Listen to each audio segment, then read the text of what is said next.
नमस्कार, खबर समय जगत में आपका स्वागत है। मैं हूं आपके साथ अंकिता और आइए अब खबरें देखते हैं विस्तार से। झांसी राज्य मंत्री हरगोविंद कुशवाहा ने देश के पूर्व प्रधानमंत्री लाल बहादुर शास्त्री की पुण्यतिथि पर उनको नमन करते हुए कहा कि उनके कार्यकाल को अभी भुलाया नहीं जा सकता। लाल बहादुर शास्त्री ऐसे समय देश के पीएम बने थे जब देश में अनाज की भारी कमी थी। उनके आह्वान पर पूरे देशवासियों ने हफ्ते में एक दिन एक व्रत रखना शुरू कर दिया था। राज्य मंत्री हरगोविंद कुशवाहा ने कहा कि आज देश को लाल बहादुर शास्त्री के रूप में मोदी योगी हमें मिले हैं।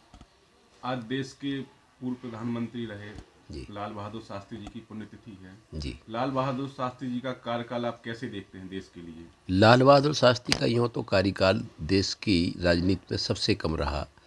वो करीब 1.5 साल ही प्रधानमंत्री रह पाए, लेकिन 1.5 साल क्या मतलब 1964 में जवाहरलाल नेहरू की डेथ हुई तो गुलजार नंदा को चार्ज मिला, तो 64, 65, 66 करीब 2.5-3 साल रह पाए वो।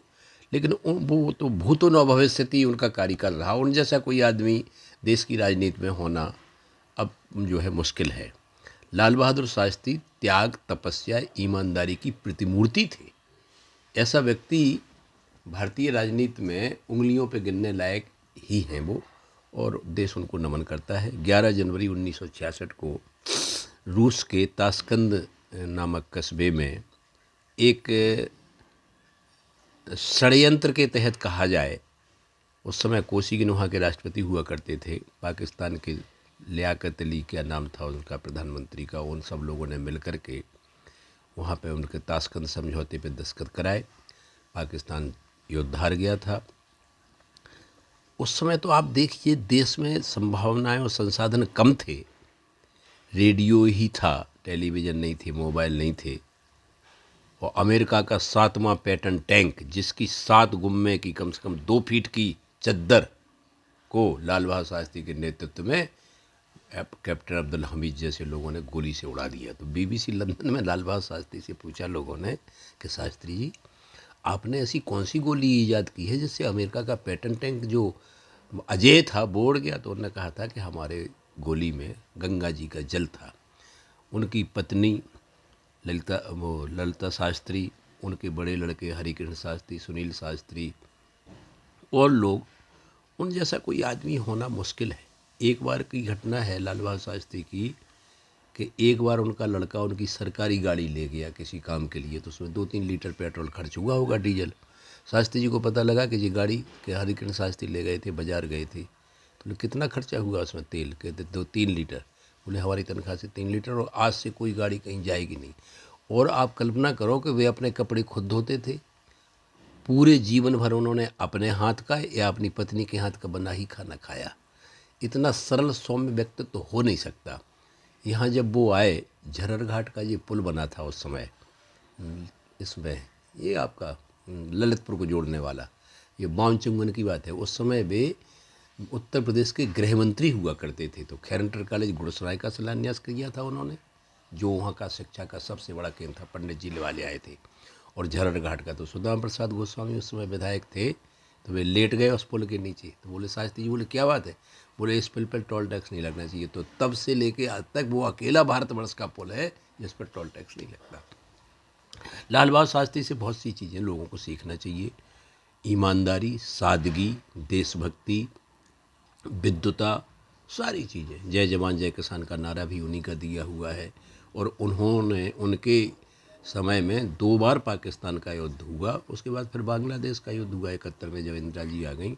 लेकिन लाल बहादुर शास्त्री की मृत्यु पर लोगों को संदेह है। हमारे यहाँ, हम जहाँ के हम निवासी हैं, हमारे गांव के पास मध्य प्रदेश का एक गांव है निवाड़ी जिले का, कटऊ पहाड़ी। वहाँ एक कवि हुआ करते थे, भूपत सिंह यादव, लल्ला कहते थे। वे कहा गाया करते थे, लाल बहादुर मरा नहीं है, जबरन उसको मार दिया है। इस तरह की कविता इंदिरा गांधी के सामने भी कह दी थी उन्हें दिल्ली में। तो लाल बहादुर शास्त्री आज के मौजूदा राजनीतिक लोगों को, जो भी राजनीति में हैं, किसी पद पर हों या ना पद पर हों, सार्वजनिक सेवा में हों, उन्हें लाल बहादुर शास्त्री से प्रेरणा लेना चाहिए। और वो देश की एक निधि हैं। ये अलग बात है कि उनके परिवार के लोग उनके आदर्शों पर नहीं चल पाए, लेकिन लाल बहादुर शास्त्री को हमेशा भारत की राजनीति के इतिहास में याद किया जाएगा। लाल बहादुर शास्त्री का जो नारा था, जी, जय जवान जय किसान, इसको आप कैसे देखते हैं? जय जवान जय किसान का जो नारा है, जब देश में खाद्यान्न का अभाव था तो लाल बहादुर शास्त्री ने सोमवार के दिन एक टाइम भोजन न करने की वो दी थी, और महात्मा गांधी ने किसान को दरिद्र नारायण की संज्ञा दी थी। उसके बाद लाल बहादुर शास्त्री थे जिन्होंने किसानों का सम्मान बढ़ाने को ये नारा दिया था, जय जवान जय किसान। उन्होंने ये इसलिए कहा था कि देश की सुरक्षाएं जवानों से सुरक्षित हैं और देश को पालन पोषण करने में किसान अग्रणी है। इसलिए ये बहुत बड़ा बोल्ड नारा है, बहुत मतलब उसमें बहुत दम है। इस देश की अर्थव्यवस्था उस समय जब लाल बहादुर शास्त्री इस देश के प्रधानमंत्री हुआ करते थे तो लगभग 85% लोग खेती पर आधारित थे, और 85% खेती पर आधारित होने के बाद भी हम दुनिया के अन्य देशों से खाद्यान्न आयात करते थे।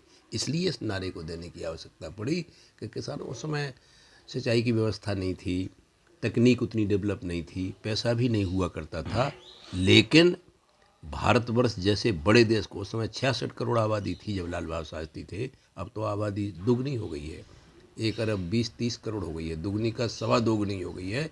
लेकिन लाल बहादुर शास्त्री के जय जवान जय किसान के नारे की गूंज पूरी दुनिया ने सुनी और किसानों को उसमें बहुत महत्व मिला था। आज की पीढ़ी को, जो युवा पीढ़ी है, उनसे क्या सीख लेनी चाहिए? आज की पीढ़ी को उनके जीवन की शैली से सीख लेना चाहिए। जैसे उन्होंने कहा, वो जम्मू कश्मीर में एक दरगाह है कोई बालगी की, तो वहाँ पे कुछ दंगे अंगे हो गए। पंडित जवाहरलाल नेहरू ने उनसे कहा कि शास्त्री जी आपको वहाँ जाना है, तो बोले कि वहाँ तो बहुत ठंड पड़ती है, हमारे पास तो कोट नहीं है। तो बोले तो हमारा कोट ले लो। तो वो कोट उन्होंने पहना तो वो कोट तो बहुत नीचा था, तो दर्जी से वो कोट कटवा करके उसके बाद भी वो गए और फटे कुर्ते पहन करके, और इतनी मतलब सादगी का जो जीवन था उस व्यक्ति का, अगर नई पीढ़ी लाल बहादुर शास्त्री से सीख ले ले तो राजनीति में शुचिता, सौम्यता, सादगी और त्याग की भावना आ जाए।